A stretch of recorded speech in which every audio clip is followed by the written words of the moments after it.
Pakistan super league के 8वें addition के दूसरे मैच में पेशावर ज़ल्मी ने दिलचस्प मुकाबले के बाद कराची किंग्स को 2 रन से शिकस्त दे दी। पेशावर ज़ल्मी के 200 रन के हदफ के ताकुब में कराची किंग्स की टीम मुकर्ररा ओवर्स में 197 रन बना सकी और यूं इसे 2 रन से शिकस्त का सामना करना पड़ा। कराची में खेले गए मैच में कराची किंग्स के कप्तान अमाद वसीम ने टॉस जीतकर पेशावर ज़ल्मी को पहले बैटिंग की दावत दी और पेशावर ने मुकर्ररा 20 ओवर्स में 5 विकेटों के नुकसान पर 199 रन बनाए। पेशावर की जानिब से बाबर आजम 68 और टॉम कोहलर कैडमोर 92 रन बनाकर नुमाया रहे। कराची की जानिब से मोहम्मद आमिर और अमाद वसीम महंगे तरीन बॉलर साबित हुए।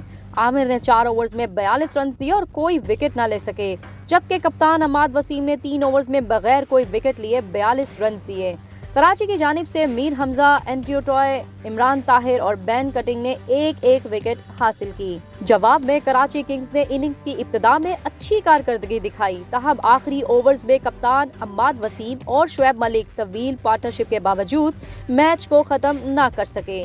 पेशावर ज़ल्मी के खिलाड़ियों की नाकिस फील्डिंग और गैर मुनज़्ज़म बॉलिंग के बाइस दोनों खिलाड़ियों के मुतअद्दिद कैच भी ड्रॉप हुए, लेकिन तजर्बाकार खिलाड़ी इससे कोई फायदा न उठा सके। कप्तान अमाद वसीम 80 रन बनाकर नाकाबिले शिकस्त रहे, जबकि शुएब मलिक ने 38 रन पर कैच ड्रॉप होने के बाद 52 रन की इनिंग्स खेली। Wicket keeper batter Matthew Wade 23 run बनाकर आउट हुए।